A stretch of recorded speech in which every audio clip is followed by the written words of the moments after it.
Nahihirapan na ako dito sa buhay sa Maynila, masyado magastos. Buti mong talbos ng kamote, binibili. Eh sa atin, hinihingi lang yan eh. Kapag binibweres ka pa, kasama pa naman. Kapag sa akin, nahihirapan ka na ng mangingi. Eh, sa akin ba? Oo, ay kung araw-araw. Bakit ba nandito na naman kayo? Sinabi na hindi ako magbibigay, di ba? Hindi ako humihingi. At totoo nga niya, ako pa magbibigay.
Hoy! Hoy, huwag ka dyan!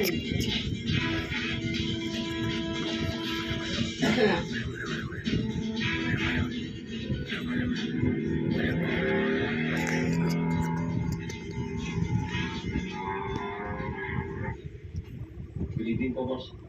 Ano? Sa susunod na paligyo sa pila ng motorsiklo, yakin nyo lang meron kayo makukumpara. Anak ng tupad ka na mga nagkakala kayo, wala kayo nagawa. Nabigla kami dati. Bigla sumunod eh. Pinanata kami. Hindi nga namin alam kung anong papel ng mga traktado mo yun. Dick, patungan mo na ng 20%.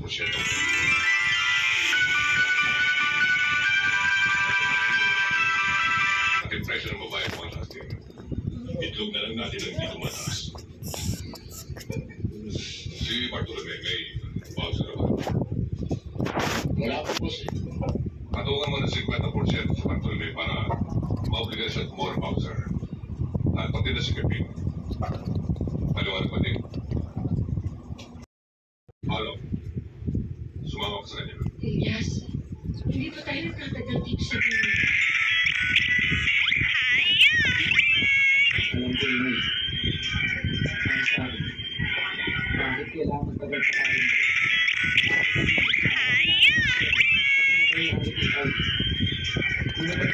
Kahit yun. Hindi ka lang kasi.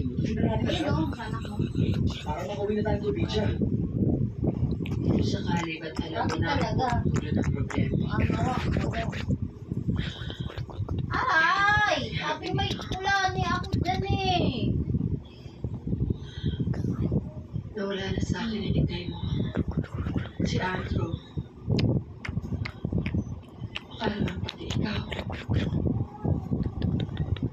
Mag-iingat ako, Inay.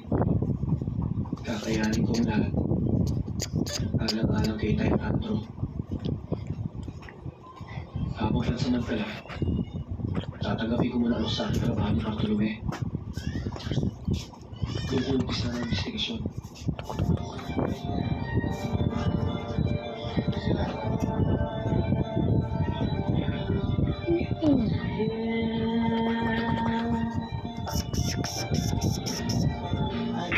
Kailan pa rin ba?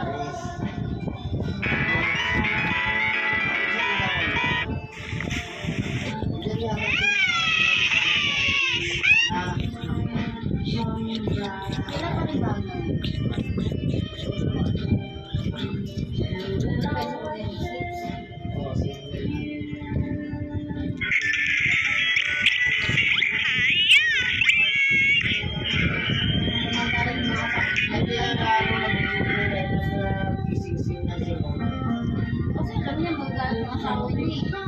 Di ba siya na rin yung producer ng pinagawa? Siguro favorite. Hindi ka na kumain. Busog ka na sa kinain mo, no?